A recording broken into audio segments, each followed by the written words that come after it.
kepada Ibu Prima Nusifera selaku dosen pengampu mata kuliah Linguistik Umum karena telah memberikan kesempatan kepada kelompok 6 untuk memaparkan materi tentang tipologi pemarkah kasus. Nah, sebelumnya perkenalkan, nama saya Mutia Zahara. Saya di sini tidak sendiri, saya ditemani oleh rekan-rekan saya bernama Mulyana, Muna Ramadhani, Aufa Nadira, dan Salahuddin. Untuk mempersingkat waktu, langsung saja kita masuk ke dalam materi. Sebelum kita masuk lebih dalam, kita harus tahu apa sih tipologi pemarkah kasus itu. Nah, di sini bakal saya jelaskan. Tipologi pemarkah kasus merujuk pada cara-cara atau mekanisme yang digunakan oleh sebuah bahasa untuk menunjukkan hubungan sintaksis atau semantis antar elemen dalam kalimat melalui pemarkah kasus. Pemarkah kasus bisa berupa perubahan bentuk kata, morfologi, atau penggunaan preposisi. Berdasarkan mekanisme ini, bahasa dapat dikategorikan ke dalam beberapa tipe berdasarkan cara pemarkah kasus diterapkan. Nah, setelah ini akan dijelaskan tipe berdasarkan cara pemarkah kasus diterapkan, akan dilanjutkan oleh rekan saya. 1. Bahasa permakah kasus morfologi atau infleksi. Dalam bahasa ini, permakah kasus diwujudkan melalui perubahan bentuk kata benda, pronomina, atau kata sifat yang mewujudkan peran sirtafikasinya dalam kalimat, misalnya subjek, objek, atau pelengkap. Contohnya, bahasa-bahasa yang memiliki sistem kasus yang kompleks seperti Latin, Jerman, Rusia, atau Yunani kuno memiliki berbagai macam kasus yang ditandai dengan akhiran atau perubahan internal dalam kata. Bahasa Latinnya puella, gadis nominatif, puellam, gadis akusatif, pulaue, gadis genitif. Bahasa Jermannya der Hund, anjing itu nominatif, den Hund, anjing itu akusatif, dem Hund, anjing itu datif. Baik, jadi di sini saya akan menjelaskan, yaitu yang kedua ada bahasa dengan pemarkah kasus periprastis atau perposisi. Nah, dari bahasa tipe ini, pemarkah kasus tidak diwakili oleh perubahan bentuk kata, melainkan oleh penggunaan perposisi atau kata penghubung lainnya yang menunjukkan hubungan antara elemen kalimat. Contohnya bahasa Indonesia dan banyak bahasa yang lain sederhana dalam hal morfonologi seperti bahasa Inggris. Bahasa Indonesia menggunakan perposisi untuk menunjukkan hubungan kasus seperti saya pergi ke pasar.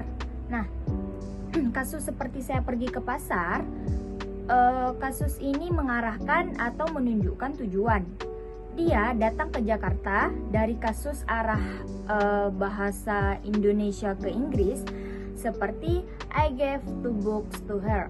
Nah, jadi to itu adalah perposisi menunjukkan objek tidak langsung. Yang ketiga yaitu ada bahasa dengan pemarkah kasus leksikal.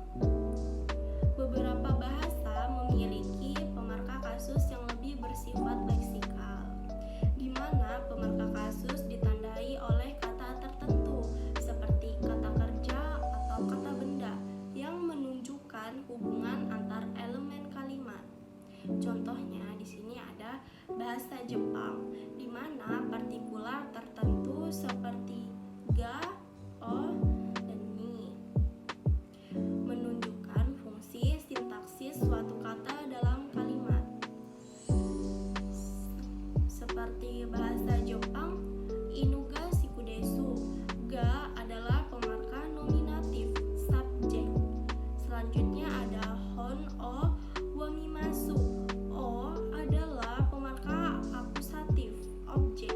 Yang keempat, bahasa dengan pemarkah kasus berbasis urutan kata. Pada bahasa ini, urutan kata dalam kalimat lebih penting daripada perubahan bentuk kata atau penggunaan preposisi untuk menunjukkan hubungan antar elemen kalimat. Contoh bahasa Mandarin yang tidak memiliki morfologis atau preposisi khusus untuk kasus. Sebagai gantinya, urutan kata dalam kalimat memberikan informasi tentang peran kata. Contoh bahasa Mandarin, bukan su, saya membaca buku. Urutan kata, subjek plus predikat plus objek, memberikan informasi tentang peran kata dalam kalimat. 5. Bahasa dengan sistem kasus tertutup. Penjelasan dalam bahasa ini, kasus memiliki jumlah yang sangat terbatas dan hanya digunakan untuk beberapa fungsi tertentu seperti menunjukkan subjek, objek langsung, atau kepemilikan. Contoh, bahasa Indonesia bisa dianggap memiliki sistem kasus yang sangat sederhana dan terbatas, di mana kasusnya lebih sering diwakili oleh urutan kata dan preposisi daripada oleh perubahan bentuk kata. Bahasa Indonesia tidak ada perubahan bentuk kata untuk kasus nominatif, akusatif, atau datif. Pemerkahan kasus dibentuk oleh preposisi seperti di, ke, dari, dan kepada. Selanjutnya yang keenam ada bahasa dengan sistem kasus terbuka atau ekspansif. Bahasa dengan sistem kasus terbuka memiliki banyak jenis kasus dan pemarkah kasus seringkali lebih fleksibel dan dapat mengkomunikasi berbagai fungsi sintaksis. Contohnya bahasa Finlandia dan bahasa Rusia adalah contoh bahasa dengan sistem kasus yang sangat luas dan variatif, di mana satu kata bisa memiliki berbagai bentuk tergantung pada fungsinya dalam kalimat. Bahasa Finlandia, koira, anjing nominatif, koira, anjing akusatif, koirale, anjing datif, koirala, anjing ablatif. Nah, selanjutnya ada tipe-tipe pemarkah kasus berdasarkan fungsi. Yang pertama, ada kasus nominatif. Fungsi menunjukkan subjek dari kalimat. Contohnya ada darum, anjing itu Jerman. Dalam bahasa Indonesia, tidak ada pemarkah kasus, tetapi subjek muncul di awal kalimat. 2. Kasus akusatif. Fungsinya menunjukkan objek langsung, contohnya Den Hund, anjing itu Jerman. Bahasa Indonesianya, objek langsung diletakkan setelah subjek dan predikat tanpa perubahan bentuk. 3. Kasus datif. Fungsi menunjukkan objek tidak langsung penerima tindakan. Contoh, Dem Hund, anjing itu Jerman. Bahasa Indonesia menggunakan preposisi kepada atau untuk, seperti dalam kalimat saya memberikan buku kepada. Yang keempat, kasus genitif, berfungsi untuk menunjukkan kepemilikan atau hubungan. Contoh the Handball, bola anjing itu. Dalam bahasa Indonesia tidak ada perubahan bentuk, namun digunakan kata seperti milik untuk menunjukkan kepemilikan, seperti rumah saya. Yang kelima ada kasus ablatif. Nah, ini berfungsi untuk menunjukkan asal, arah, atau cara. Contohnya ab urba, dari kota, Latin. Bahasa Indonesia preposisi dari digunakan untuk menunjukkan asal, seperti dalam kalimat dia datang dari Jakarta. Selanjutnya yang keenam ada kasus vokatif. Nah, fungsi digunakan untuk menyapa atau memanggil. Contohnya ada O, magister, oh, guru. Dalam bahasa Indonesia, kata sapaan seperti Pak, Ibu, Saudara digunakan untuk memanggil seseorang. Kasus lokatif. Fungsinya menunjukkan lokasi. Contohnya in urbe atau di kota, Latin. Bahasa Indonesianya preposisi di, digunakan untuk menunjukkan lokasi seperti dalam saya tinggal di Jakarta.